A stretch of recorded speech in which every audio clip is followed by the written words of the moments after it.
2025년 양띠 띠별 운세.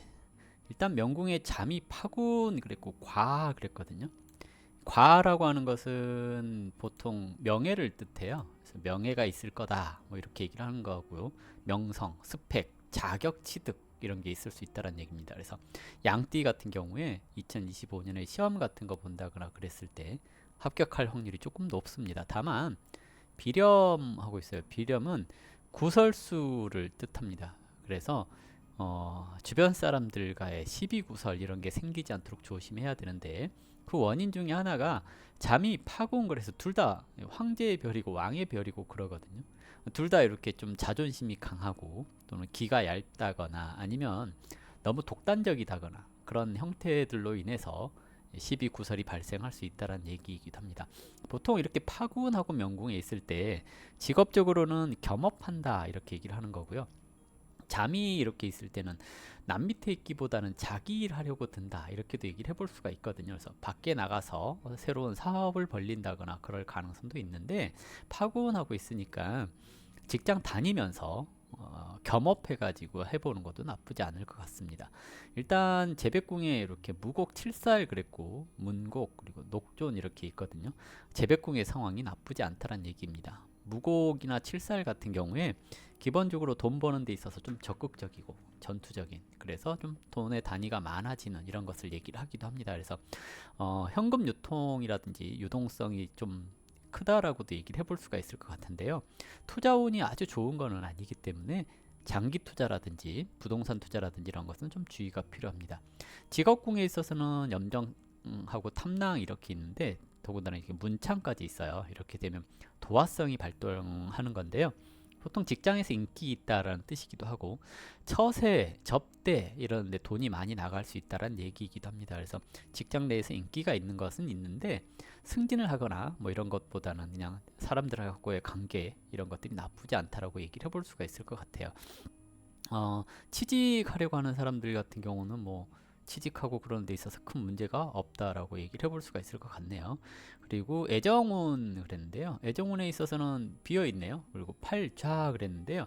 팔자는 이렇게 뭔가 내가 하는 데 있어서 사소하게 도와주는 사람들을 뜻하기도 해요. 공궁이라고 하는 것은 존재감이 없다라는 뜻이기도 해서 애인이 잘 안 생겨요. 이렇게도 얘기를 하는 거고요. 애인이 있는 사람들 같은 경우 또는 결혼한 사람들 같은 경우도 크게 어떤 이벤트가 있거나 그런 건 아니라는 뜻이기도 합니다.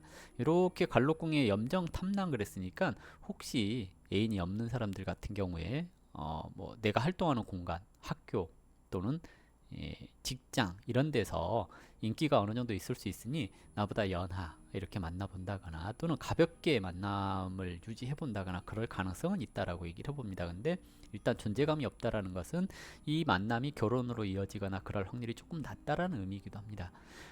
대인관계에 있어서 청기록 그랬고요. 여기 거문에 지공하고 있거든요.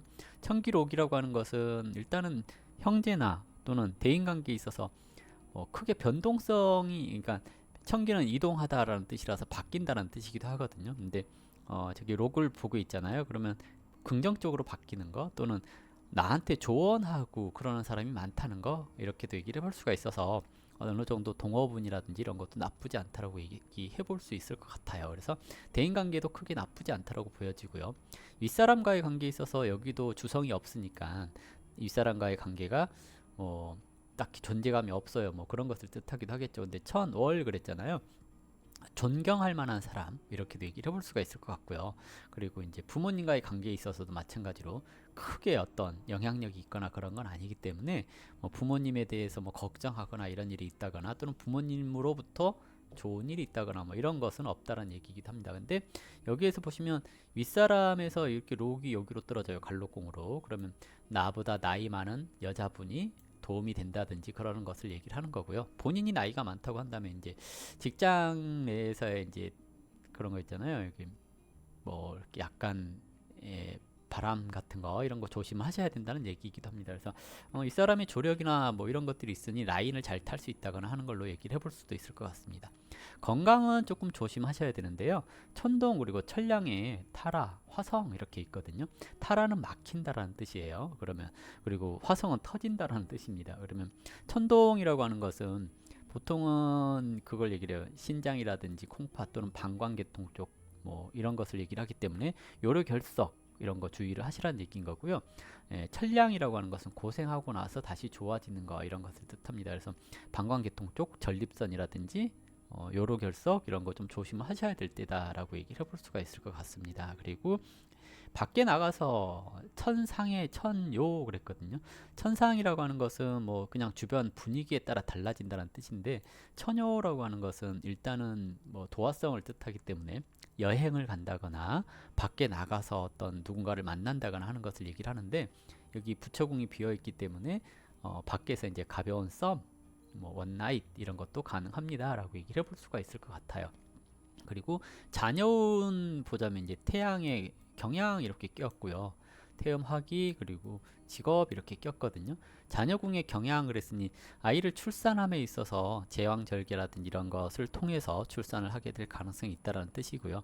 아이가 없어서 이 임신을 하고자 하는 사람은 태음 화기 직업 그랬으니까 임신이 잘 안 될 수 있다는 뜻이기도 합니다. 그래서 양띠 내년에 아이를 갖고자 한다 그러면 너무 기대하거나 그러지 마시고 다음 해로 미뤄본다거나 이런 것도 좀 필요하지 않을까라고 생각됩니다. 그리고 부동산 투자 이런 것에 있어서 직업하고 있다라는 것은 전태궁, 전태궁은 이게 부동산을 얘기를 하기도 하는데요. 직업하고 있다라는 것은 약간의 사기수 이런 것을 뜻하거든요. 보통 전태궁에 화기가 들었다라는 것은 이사하고 싶은 생각이 많이 드는 것을 뜻하기도 합니다. 근데 화기 그랬으니 막힌다라는 뜻이고 지연된다라는 뜻이기도 하고 그렇습니다. 보통 이제 이런 식의 이사 언제쯤 하겠냐 그러면 보통은 11월 정도? 11월 정도에 이사운이 들었다라고도 얘기를 하기도 하고요. 그리고 언제 들었을까요? 9월에도 이사운이 들었다. 뭐 또는 양력으로 4월 이런 때도 이사운이 들었다 이렇게 얘기를 하는데 이사해서 나쁜가 그러면 크게 나쁜 것도 아니고 좋은 것도 아닌데 문서 계약하고 하는 데 있어서 약간 뭐 사기수 이런 것이 있을 수 있으니까 꼼꼼하게 잘 살피라는 거예요. 그러니까 이사를 갈 집을 봤는데 건성으로 보지 마시고 싱크대도 열어보고 뭐 그 있잖아요. 수압이 얼마나 센지 이런 것도 확인해보고 뭔가 비가 새는 건 아닌지 이런 것도 잘 살펴봐야 된다는 얘기입니다. 그래서 전반적으로 이렇게 쑥 한번 둘러봤고요. 나이대별로 이렇게 구분을 해보자면 일단 신민년생 91년생이죠. 밖에 나가는 건 유리하고 이직에 유리한 시기인데 회사가 마음에 안 들면 이직하는 것도 나쁘지 않습니다. 그래서 이런 시기에 또 지인의 도움을 받을 수도 있고 그러니까 어려운 일이 생기면 친구나 후배 찾아가서 한번 토로해 보시면 좋은 자리가 나타날 수도 있습니다. 개미년생 2003년생인데요. 학교나 회사가 마음에 안 들 때 그래서 관두고 싶은 생각이 들 수 있는데 무턱대고 관두기보다는 어떤 일을 겸해서 일을 해보는 것이 좋다라고 할 수 있습니다. 보통 남자들은 이런 때 군대를 가는 것도 괜찮다라고 할 수가 있겠고요. 여자는 반수를 하는 거 이런 것도 괜찮다고 얘기를 할 수 있습니다. 그래서 그러니까 그런 거 있잖아요. 학교 다니면서 시험 준비하고 이런 것은 괜찮은데 관두고 시험 준비를 한다 이런 것은 좀 좋지가 않다는 얘기죠. 그리고 뭔가 새로운 곳으로 가더라도 마음이 안정이 안 될 수 있다는 얘기예요. 그래서 뭔가를 관두고 새롭게 시작한다 이런 것에 좋지 않은 시기가 올해라고 얘기를 해볼 수 있습니다. 을미년생 55년생이죠. 부동산 운이 좀 나쁜 시기라서 이런 때 계약 같은 거 좀 조심하셔야 될 것 같고요.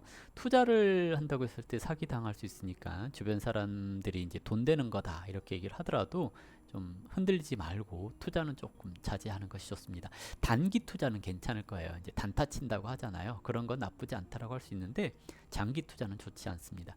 정미년생 67년생인데요.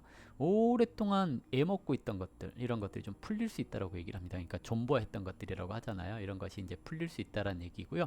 근데 문제는 재투자를 하면 망할 수 있으니까 재투자하는 거 조심하셔야겠고요. 오랫동안 물려 있는 거 손절을 하든 익절을 하든 나왔으면 그냥 그걸로 저금 드는 것이 더 나을 수도 있습니다. 여행 나가는 것은 좋지 않다라고 얘기를 해볼 수가 있으니까 밖에 나가는 거 좀 자제하는 게 좋겠고요. 김인년생 79년생이죠. 재물은 좋은데 스스로가 착각해가지고 손실을 가지고 올 수 있는 시기입니다. 그래서 독단적인 생각으로 투자를 한다거나 그러지 말고 주변 사람들의 의견을 참고하는 것이 좋습니다. 돈이 벌리기는 하는데 모으기 힘든 시기 이렇게 얘기를 해볼 수가 있을 것 같아요. 그래서 금전 관리에 신경을 써주시면 한 해 또 무탈하게 보내지 않을까 생각됩니다. 자, 이걸로 양띠 띠별 운세 마무리하겠습니다.